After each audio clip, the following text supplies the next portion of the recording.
অন্তর্বর্তী সরকারের উপদেষ্টা এএফ হাসান আরিফ ৮৫ বছর বয়সে মারা গেছেন। ইন্না লিল্লাহি ওয়া ইন্না ইলাইহি রাজিউন। আজ শুক্রবার বেলা ৩টার পর রাজধানীর ল্যাবেড হাসপাতালে তার মৃত্যু হয়। ল্যাবেড হাসপাতালের জরুরি বিভাগ সূত্রে জানা গেছে, হৃদরোগে হাসান আরিফের মৃত্যু হয়েছে।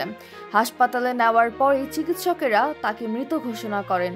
ভূমি মন্ত্রণালয়ের হাসান আরিফের একান্ত সচিবে দায়িত্ব থাকা মোহাম্মদ নাসির উদ্দিনকে বলেন, ল্যাব এইড হাসপাতালে বেলা ৩টা ১০ মিনিটে হাসান আরিফ মৃত্যুবরণ করেন।